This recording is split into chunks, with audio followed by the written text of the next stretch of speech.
And this is the Mid-Florida Credit Union. They let us use this place for free. So if you other people have other groups you would like to bring here, just go up and ask them. They're very nice. People ask, where can I park? Because it's starting to get a little crowded in here. You can park on the street. Cynthia said you could park back here. Behind the building, You there's could probably get away with slides. parking there, because I think their biggest traffic comes about 3:30, and we're usually out of here by 3:30. I mean, sometimes we just stay around and talk, so, but we're out of here before their big crowds come in at 4 o'clock. So, I wanna thank you, for coming, and today we're going to talk about, Food and Water Watch. Is your electric bill too high? I have Brooke Ward here, and she came all the way from Largo. And then also we're gonna talk about the redistricting that, I don't know if you saw it happen in Texas, and I think Missouri, and I think they're trying to do it here, so we're gonna speak a little bit about that with the League of Women Voters. And so I wanted to first say thank you if you came to the Democracy Revival. Thank you for coming. It was 2 weeks ago. Does anybody have anything to say about it? We had David Jolly and Fentress Driscoll, who's running, and also Rick Wilson. Does anybody have anything to say? Yes? I was so impressed with the passion that David Jolly showed. Yeah. I thought, maybe there's hope. Okay. You know? And I kind of wish that we had like a YouTube or something that we could put out there. They were filming it, so. There was one part when he got into the gun safety part, and he was getting all, and I'm like, wow, I would like to put Well, that. Tim Webb I'm made the hoping- video. Yeah, Yeah. he was I doing wouldn't the video, mind. so I was gonna turn it over to Julie, so I'm hoping that they can upload it, because Yeah, I missed a lot I mean, of it too. it's 2 weeks after, you're supposed to do that stuff like right away. I know, but for those people, that I Yeah. didn't see the whole thing. I can hear the roar of the crowds out there. I was in Yeah, front, at least get that clip Getting out people there. in, so this is so good. There has to be video somewhere, because remember, he said, I know your phones are all on, keep them running, I want people to hear this. Yeah, he said, you want a revival? My dad was a preacher, and he's like, ah. He did well, yeah. And then also, so today we're talking about redistricting and is your electric bill too high? I don't know if you know, October 21st is the legislative delegation. Does everybody know what that is? That is when you can talk to all your legislators at once in one place at 10 o'clock in the morning. And I have a list of things you can talk about. You know, alligator Auschwitz, you could talk about book bans, open carry, the electric bill too high, homeowners too high, car insurance is too high, the redistricting, how about the immunizations, like, yeah, let's just have measles everywhere. So this is the time where you can get up and talk to them. You get 3 minutes. And, oh yeah, after this meeting, I'm gonna help people sign up. And you don't even have to speak, you could go and we'll all go together if you all, wanna sit there, but I don't even know what to talk about, there's so much to talk about. When- It's local, I forgot where it is. It's over at the Pepin's Hospitality Center. Where's that? It's, kind of just past Ybor on I-4, and you Okay. head a little bit 50th north of the Street? interstate. Okay, so it's local then. Yeah, so this meeting will help you get some ideas for topics about, what you can say to them. And, what else? Betsy. Yes. It's the 21st. October Are there any 21st. more agendas? Yeah, you want mine? Well, no, you use it for now, but I'm just saying. Oh, yeah, you can have mine. There's some here. Oh, okay, here. I'll take one. Yeah, It's line item Because eight we need on the another one. event. I also have events that are coming up that are on there. And I don't know if I have time to talk about gun safety, but we do have, we have open carry now in the state. So I talk about open carry. Here you are. And, I talk about open carry because it wasn't passed in the legislature. It was the courts and the governor that put it through. So we're living in an autocracy where the governor says, I want this.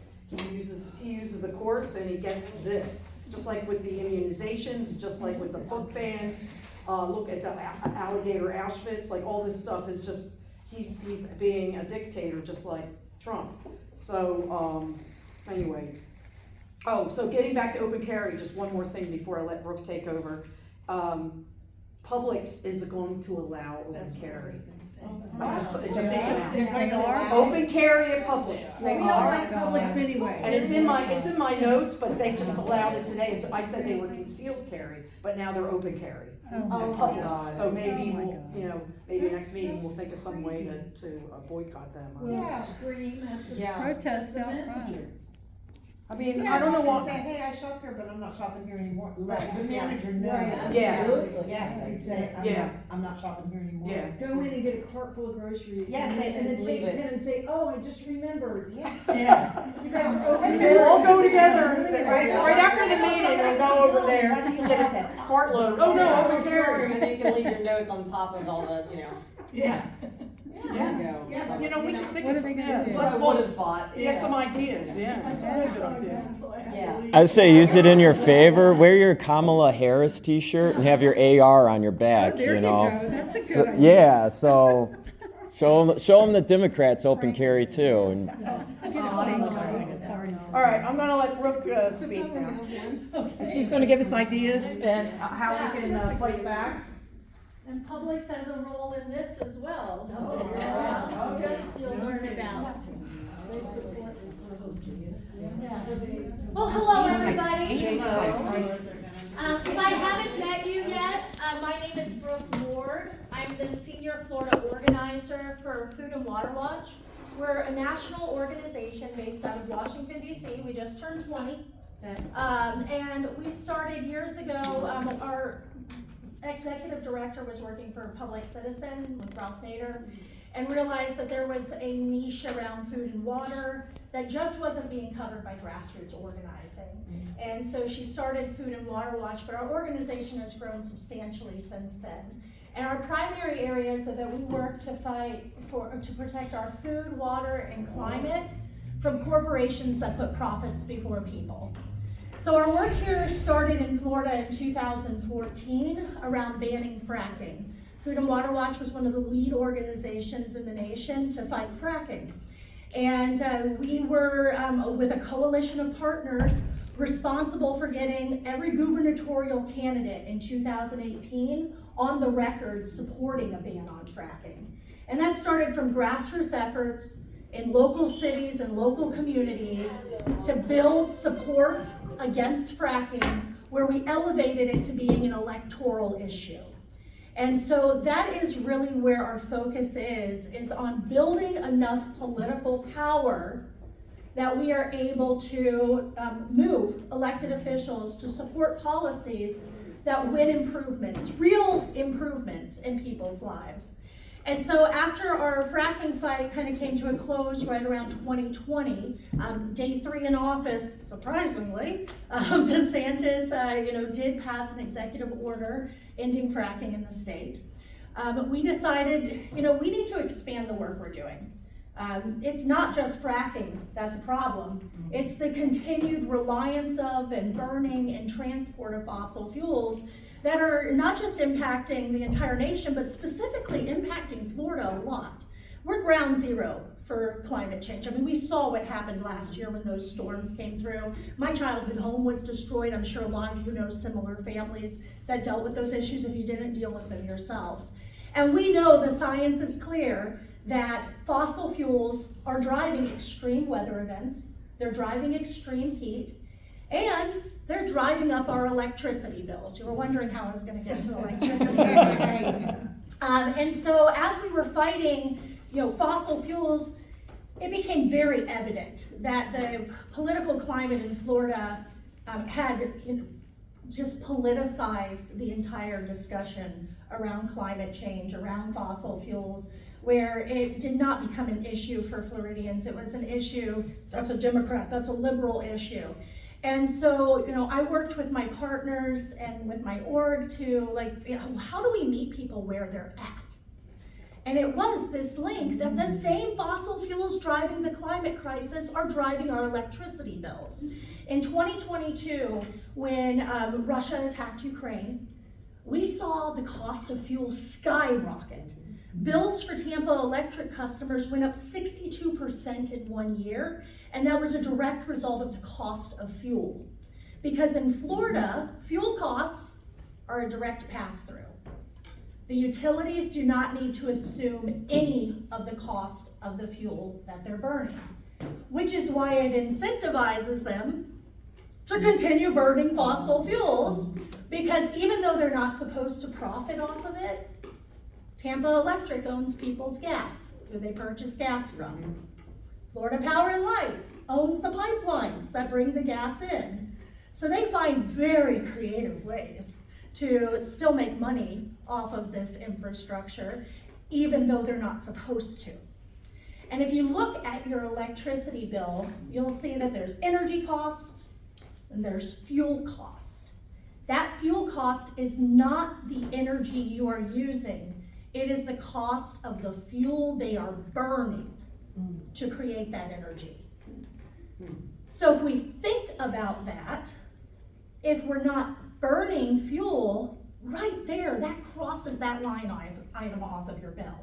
So if we were to have a more massive transition to non-fuel sources, we'd immediately cut almost everybody's electricity bill by 1/3. The issue is that the way that electricity bills are decided in Florida is through a very convoluted, by design process that happens by a bunch of utility regulators who are unelected, appointed by the governor, DeSantis's PSC, as I like to call them, the Public Service Commission. And when DeSantis took office, he put a whole new slew of folks in there who were utility pundits who have been rubber stamping utility increases. Just 4 years ago, Florida Power and Light, which is the largest utility in the country, had the largest utility rate hike in US history, $5 billion. This year, they have filed for, guess what, the largest utility rate hike in US history at nearly $10 billion. 50 cents of every dollar they are requesting is for profit and the associated taxes. In fact, the Office of Public Counsel, who fights to represent the people, which has not always been the case, it depends who's in there, but this one has been really good, Walter Trellier. He has put forth expert testimony that shows not only FPL shouldn't be getting $10 billion, they should be decreasing utility rates next year. And in total, over the next 4 years, they can only justify $160 million versus the $10 billion that they've been asking for. And this is not something that is happening on this scale across the country. Florida has a political climate and laws on the books that allow these major utility corporate giveaways to happen. And unfortunately, because they've made the process so confusing, most folks don't know that we can do anything about it. You know, we get that electricity bill and we want to keep the lights on. We want to keep our food refrigerated. We want our kids to be able to get ready for school in the morning and do their homework at night. We want to keep our medicine from expiring. And we just pay it and we notice it's going up, but that's all that we can do. Because in Florida, we also have monopoly utility service areas, which means that each one of these major utilities gets a service area and no one else is allowed to provide energy in those areas. So Florida, because of that, it also ends up precluding us from doing things like community solar, or more easily like having landlords put solar on their building to reduce the rates. Because if you do community solar, if you're a landlord who puts solar on top of your building, now you're considered an energy provider. And the laws of Florida don't let anybody compete with those big guys who've made sure that the laws, through their lobbyists, protect them and allow them to keep doing business as usual. So we rolled out this campaign a couple years ago here in Hillsborough County, because Tampa Electric is a very unique case. First of all, Tampa Electric was purchased just about 10 years ago, not even, by a Canadian company, Emera. Emera purchased Tampa Electric because they said the laws in Florida are gonna let us make lots of profit. That's a paraphrase, that's not exactly how they said it, but more or less, that's what they told their shareholders.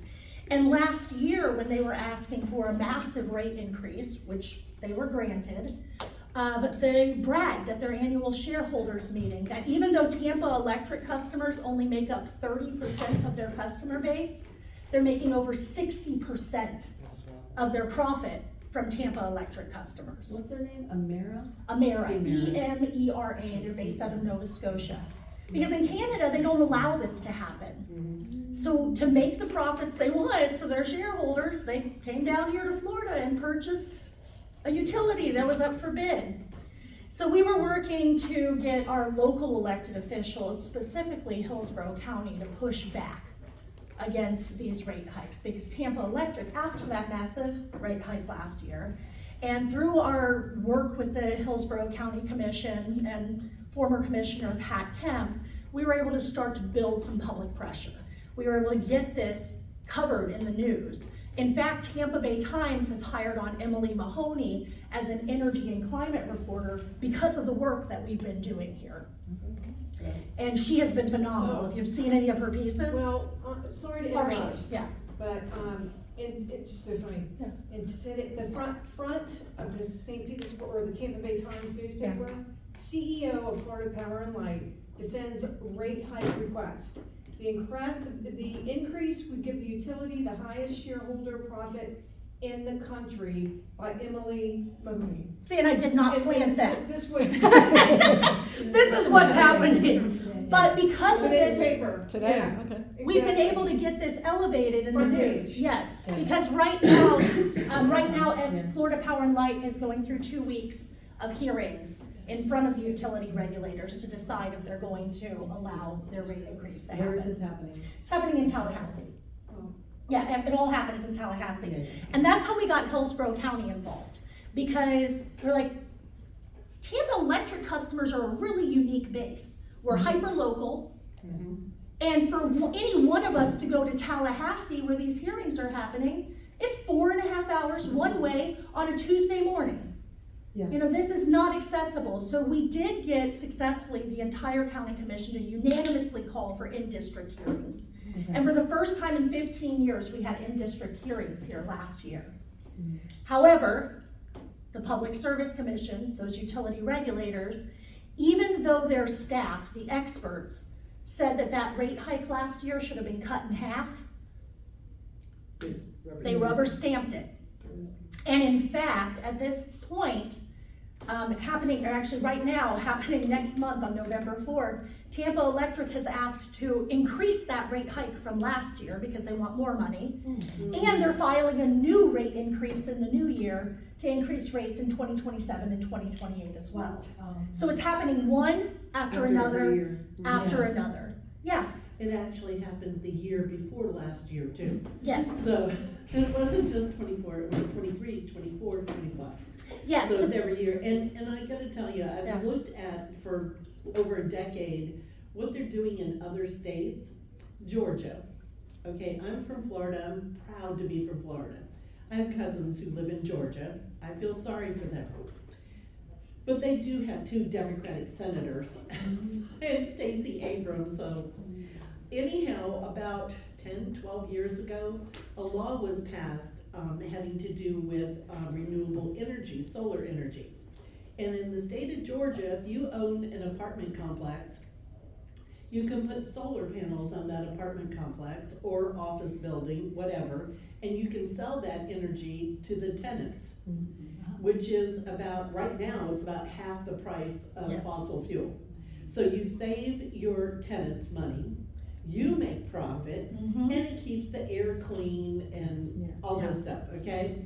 So, that happened, it's still in place. Yeah, and so what you're saying there is really a key point, is that they passed legislation. And Right. that's what we're working to do here in Florida, is to pass legislation, because these, like you mentioned, the rates went up year after year. It wasn't that they had a rate hike every year, it was that about every 3 to 4 years, the utilities file for a rate increase. So Tampa Electric filed for one last year for the next 2 years, and then they're filing for another one for the next 2 years. And then they also are asking to increase what they've already gotten. In fact, Tampa Electric customers have seen some of the highest rate increases in the country. Yeah. And this summer in June, Tampa Electric customers paid the highest bills in the entire United States. And this is even comparing to places like Hawaii and Alaska, where it's harder for them to get energy.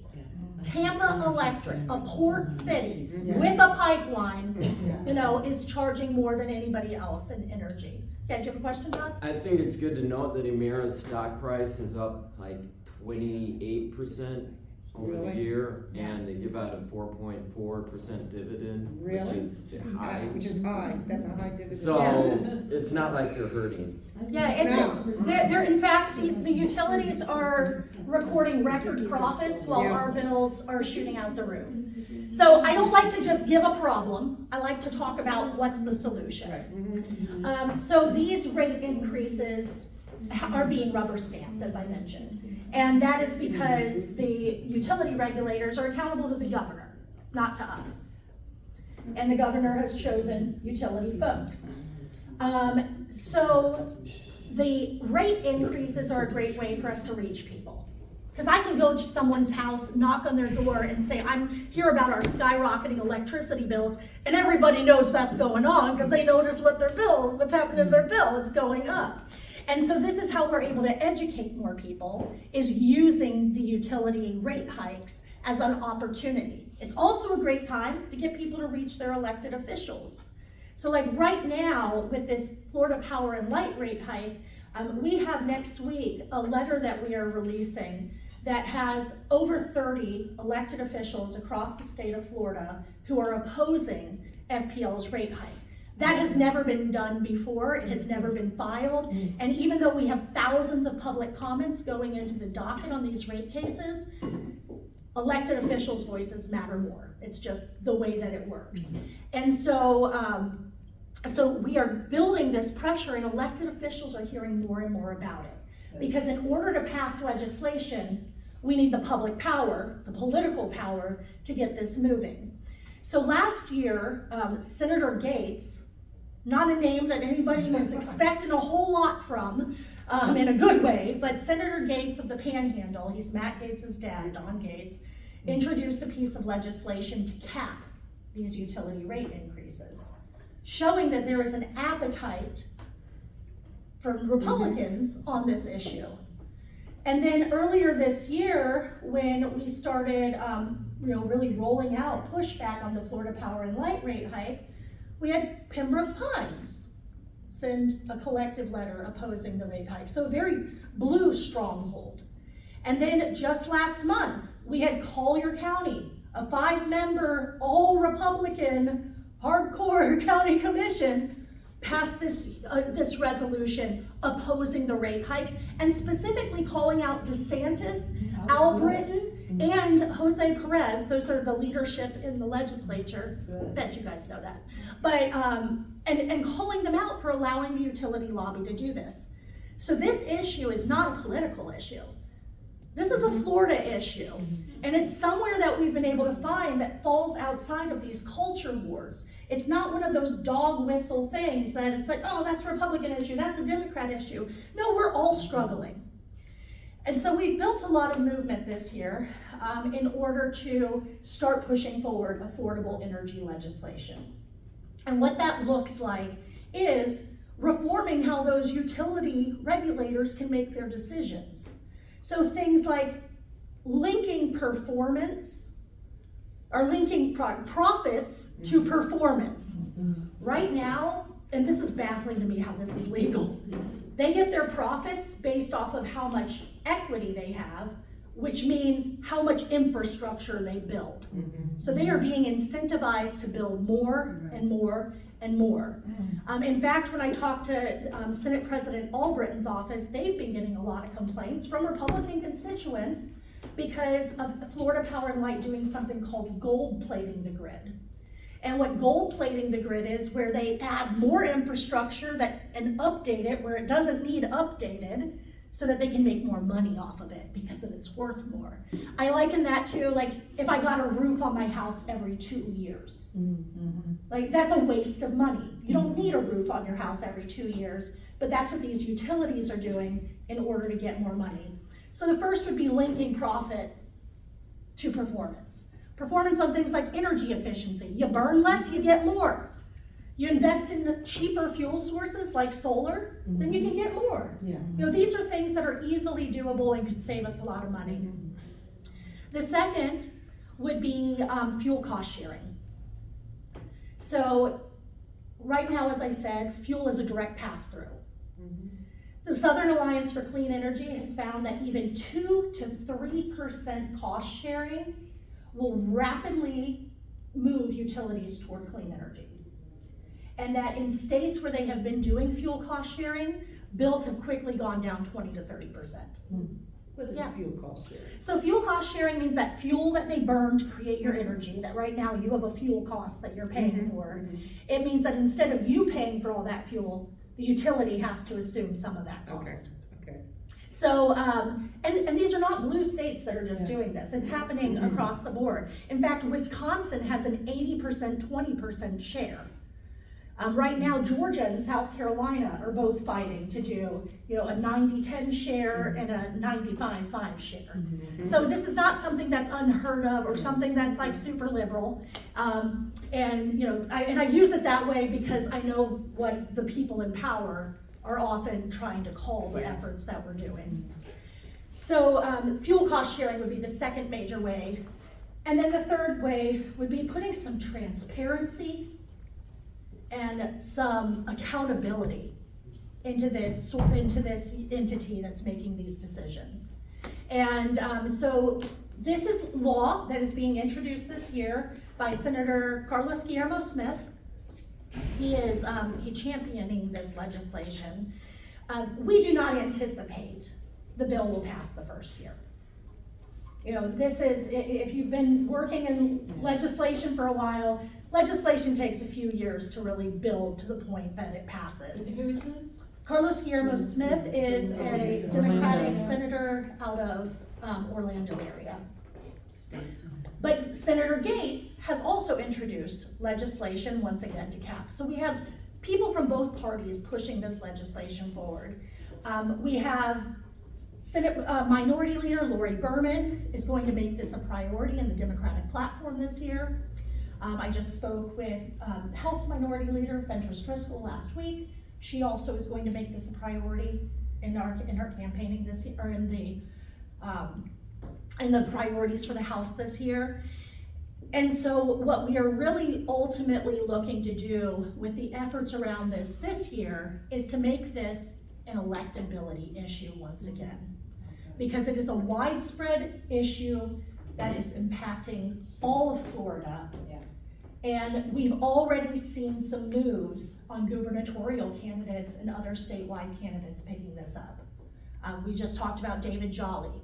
David Jolly has committed on his platform to fighting for reform for affordable energy.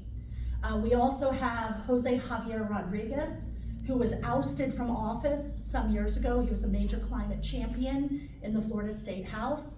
He's running for the state attorney general, and he is running on this platform. So our goal is building these strongholds locally across the state from folks like us who are being impacted, to move our elected officials to put pressure to get this type of legislation moving forward, and ultimately to make sure that whoever is heading our ship after this next election in 2026 is somebody who will fight for Floridians and fight for affordable energy. And who did you say was putting this on their platform? You're going along. So far, no, that's fine, please ask questions. David Jolly has already put it on his platform. The last one. And then Jose Javier Rodriguez, also known as JJR. That's easier. He's Yeah. running for, He's running for the state attorney State general. Attorney General. Is David Jolly running for something? He's running for governor. Oh, he is? Oh, Yes. okay, good. And we are also talking with Jason Pizzo, Mhm. who's running for governor. Okay. And we are also, we putting pressure in Southwest Florida, which is why Collier County was such a big ordeal, around Byron Donalds, who is Trump's pick for governor. So that at least yeah. everyone is talking about it, Yeah. is the most important thing. We know who will win on that, At but least get him who's on talking record about as to it. what he's. Pizzo Yeah. was running as an independent, he was a Yes. former Democrat that had a huge public horrific fight with Nikki Fried where they were calling, well, Nikki was calling him a lot of names. Last year he stepped down from the Democratic Party, and he was the Democratic minority leader in the Senate. And the biggest So I'm mentioning donor- names, I'm not mentioning people we're supporting. Right. I'm just saying, Yeah. these are Yeah, the these are some- players Right. in the game. He's also the biggest donor to Democratic candidates throughout the state of Florida, number one, and the biggest donor to the Florida Democratic Party by far. And he left because he was because Well, because that's of what his was the problem with fight Nikki over Fried. His nose got out of joint. What was his Well, name? I don't know if his nose got out of joint, but when you donate a lot of money and Yeah. then you're told you're not allowed to run for governor, that's what it was about. He was told What you're race, not in this allowed. race? Yeah. In this race coming up or This previous race, race? this year, he was told, he was told, we don't want you to run for governor. Why? I don't know. Is he running? Is he gonna run? He is, he's on that. He's running as an independent, Oh. he left the Democratic Party because of his mad. Yeah. So Betsy mentioned earlier the legislative delegation meeting that's coming up. I see some of you already have it. If you are interested on speaking at this issue, did you get one? Then these are just some talking points that our partners across the state have been using. We're running a statewide campaign with over 20 organizations. And then we also have a local coalition. Todd's part of that on behalf of Sierra Club, the Hillsborough Affordable Energy Coalition. And we're working really on the targets, the people here in Hillsborough County that can help to move this forward. Specifically, when Tampa Electric files for a new rate increase in the new year, we're hoping to mobilize Tampa City Council to be a vocal opponent, just like some of these other local governments have been. Yeah. Are you aware of the solar panels that the city is putting on Yes. buildings? Yes. The gym at the pool where I go, Loretta Ingram, Mm-hmm. the whole gym, and I'm talking huge roof, is solar panels. That was done through IRA dollars. A few years back, I was actually at the unfurling of that. We were really instrumental in helping the city of Tampa to pass a commitment to clean energy and working with Whit Raymer, who is the former sustainability director, to get a climate action and equity plan in place. Unfortunately, a lot of those monies from the Inflation Reduction Act are being pulled back or gone. And so that was really helping to fund a lot of that. I wonder how much the city is saving by virtue of those solar panels. We just met with Kayla Caselli, who's the new sustainability director, last week. And she said that even with these increases in Tampa electric bills, the city's overall electric bill has gone down because of their investment. So it should have gone up about 30%, but it's actually decreased because they've invested so heavily in That's a solar. public message. Really. Yes, yeah, she sent us over all this stuff to share. What did you say this was? That's October 21st, the legislative delegation meeting. So we just, for our coalition, we created talking points that people could use across the state. If you feel so inclined to go and talk to your elected Will officials any about this. Republican representatives be here, have any of them confirmed that they're gonna be? All of them will be They there. have to be. All, Yeah, they're all. Yeah. okay, they're. Everybody in Hillsborough County, so the Hillsborough County Legislative Delegation will have every representative and every senator that represents. Karen Gonzalez Pittman is. It's usually from about 10 a.m. to about 1 p.m. I will tell you, I just went to the Pinellas one, and they, on the fly, cut everybody down to 90 seconds from 3 minutes, because they wanted to get out of there in an hour and a half.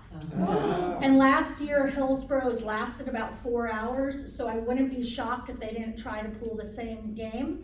And the reason that it's Republicans and Democrats both show up, besides the fact that they have to, is you're gonna hear people that are not aligned with our views as well. You're gonna hear people saying the whole wide spectrum of stuff.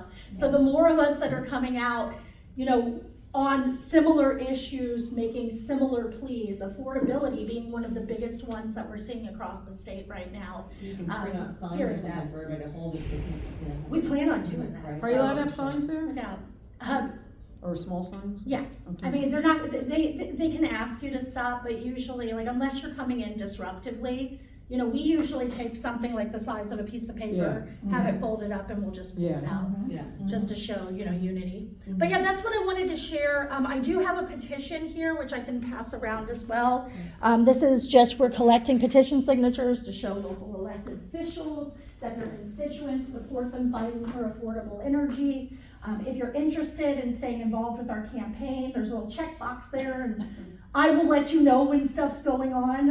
I am the organizer here, so it's not like you're just going to a big list. It's Brooke will come and call you, or Isabella, who's my who's another person that I have on part-time for a little bit. But yeah, any questions?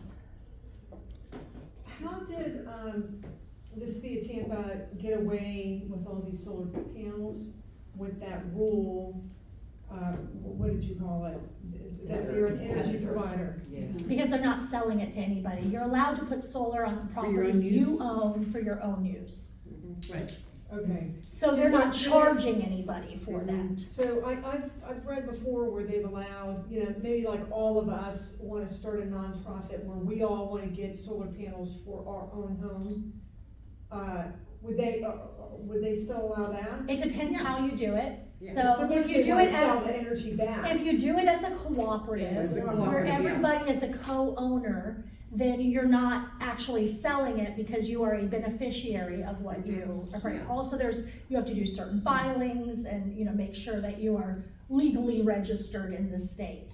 But like, for instance, if all of us lived in the same neighborhood and we just decided that we wanted to create a central battery and put solar on whoever didn't have the most trees, you know, then that would not be legal because we would be giving energy to each other.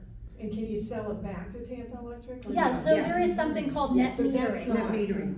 Yeah, there is a Hillsborough County Solar Co-op Yes, that runs about once a year. I did it a number of years ago, put solar on my house. Yeah. It's net metering, so except for the summer months, or if we have a especially cold winter, I don't use all the solar I create, and I'm putting it back out on the grid, and they track it. And then when I do use more electricity than my solar panels are putting out, Yeah. they'll pull from that first. yeah, and I have solar on my house, it's the Yeah, same sort yeah, of thing. Solar United Neighbors is the Solar one who United runs Neighbors, that, yeah. they're one of our partners in all of this. Yeah. We all work together, Yeah. you know, I'm here speaking, but I'm working with a whole bunch of different people. I'm not ever gonna say it's just one group doing it. We can't do this alone. Yeah. We have to do this as, you know, a community. And That's how we then, win. I'm sure you're probably aware of this, but just in case you're not. Of course. You know, our local community radio station, WNF, you've been on their sustainability program. I was on their sustainability once. The person who brings me on the most is Shelley Reback. So I'm on Shelley's show every once in a while. She asked me to be on there in 2 weeks, but I have someone else who's going on there talking about the St. Pete and Clearwater attempts to leave Duke. Because whoever's the more expert on that is who I think should be out there talking about it. And then, yeah, I've been on a few, like Midpoint. I was on the sustainability show years ago, but yeah, I'm good friends with the WMNF crew. They do a wonderful community Being on their service. sustainability show. Yeah, it's a great way to talk to And folks. Shelley's show, Yeah. the more the merrier, because you have your wealth of knowledge. Yes, I don't yes. think people are aware of all this, because I kinda thought I kept up with things, although I didn't read that article yet in the newspaper, but. I know, and there's a lot of information out there. I know you had a question as well. Isn't Julie Brown on the, Public Service Commission? Not anymore. She Yeah. was from Tampa. Yes, and it's been some years since she's been on there. They're actually in the process of appointing two new, or actually they've been appointed by DeSantis last week, 2 new public service commissioners. They will be confirmed by the Senate in January. How long is their term? Their term is 4 years, I 4 years? believe. Oh, too bad. Yeah, but one of them, one of the Democratic. current commissioners termed out, I think that's Art Graham, and then the other commissioner was pulled in by the Trump administration, showing you the type of people that are Yeah, that's on our commission. on the commission, you know? Does that leave, what, is it a 3-person commission? It's a 5-person Five-person. commission. One of them is Gabriela Pasadomo, who was the previous Senate President, Kathleen Pasadomo's daughter, or not was her daughter, she is her daughter, past Senate President. And Mike LaRosa, who his aide, Anna Ortega, is one of the new appointees.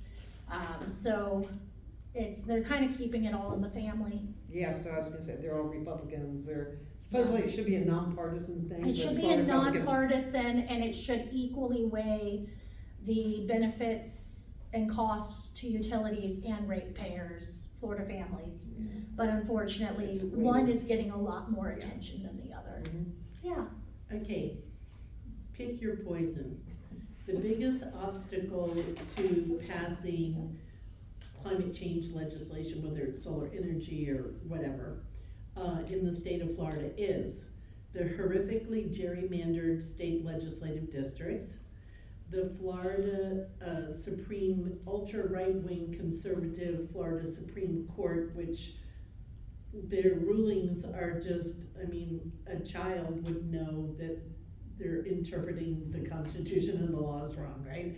So is it the legislature, is it the Supreme Court, or is it the fact that voters don't know that Joe Biden only lost by 3% in 2020 in the state of Florida? So we're not a red state, we're a purple state. It's only 3% difference, and Biden's campaign didn't even start canvassing, paid canvassing, until October, and the Trump campaign was canvassing door to door and registering voters starting in February of 2020.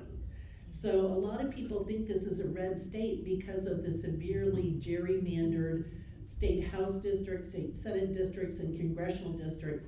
But when you have a statewide election like in 2020 or 2018, where it was less than 1/4 of 1% difference between Republican and Democrats, they had to recount all the votes for the US Senate, for the governor's race. Yeah. I mean, do you think it's like just brainwashing people? They don't understand that it's like a 50-50 state? Or I is think it? things have changed a lot, though. Yeah, I mean, I'd say so. How have DeSantis they won by changed the 20, registration? DeSantis won by 20 There's- points, the Senate, Oh, you mean this time? Yeah. The first time he won by less than. Barely, I was saying Yeah. barely. correct, But there's- but in the there's past a few large years. There's a lot of- balance between registered Republicans and registered Democrats. There's a And large imbalance now. There's been a lot of studies shown, Explain it to you. Ellen, No, it's still. there have been a lot of studies shown that it's not an issue of Florida being a red state, it's an issue of Florida being a non-voting state. Non-voting. That a lot Yeah, of that's people true, are too. not showing up to vote. Yeah. And the reason, I mean, I'm speculating kind of on my own here,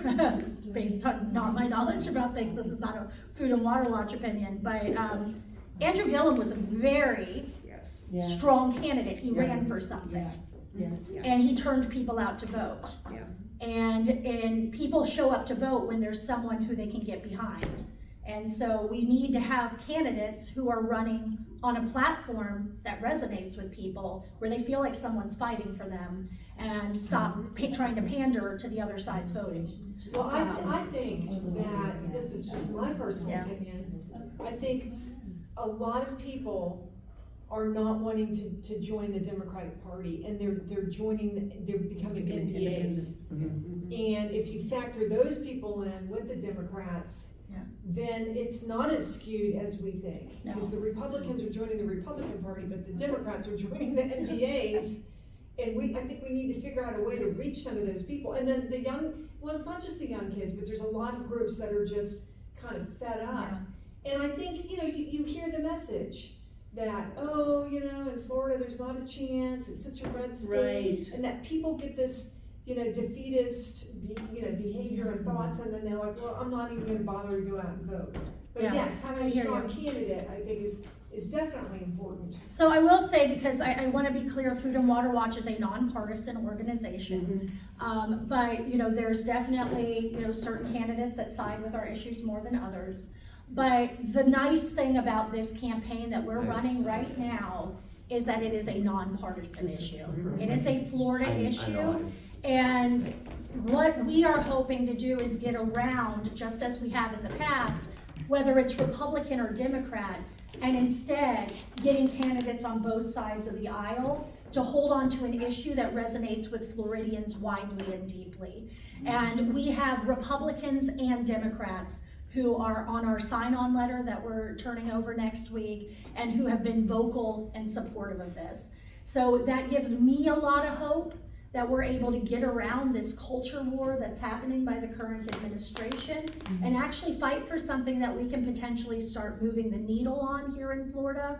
And whether it's Republican or Democrat that wins next year's gubernatorial election, making sure that whoever is running has affordability for Florida families on their platform so that we can hold them accountable. And with that, I will step down because I think I've spent my time. Yeah, I got it. So, and let's talk about Did you wanna redistricting. talk about your stuff? Todd Yeah. is with Thank you guys. He's got some stuff here. If you could just do it like for 2 minutes and then I'll get into this, because I wanna respect everybody's time. Hey, I'm Todd Randolph, and I also participate in Brooke's group, or the Hillsborough Affordable Energy Coalition, on behalf of Sierra Club. One event that I'd like to highlight is Walter Smith, who is a well-known climate activist in the area, is holding a Burn the Bill rally. It's gonna be located near Cyprus and Armenia, right near 275. So that will be going on November 1st. I have this flyer I'll leave there. And there's also materials on the table there about how to lower your energy bill, solutions to high electric rates. TECO does provide energy audits and great services. They do, they are responsive to somebody who calls up and says, hey, my bill's high, what can I do about it? But there's a lot of information there. Feel free to take whatever you want there. There's also QR codes for petitions that we have active regarding contacting, your elected officials for lower energy rates and all that. But once again, this is going to be a pretty big event. Media will be there. I talked to Walter Smith about it, and there will be elected officials, several elected officials and media, and he always puts on a good show. I heard Kathy Castor's gonna be there. Yep, Kathy, yep. Oh, good. What is it supposed to be actually? Burning the bill? What What the bill? bill? Electricity Electric bills. bill. Oh, like. No, this is about your TECO bill. Oh. So It's a visual Walter thing that Smith he's is put a in. climate activist, really about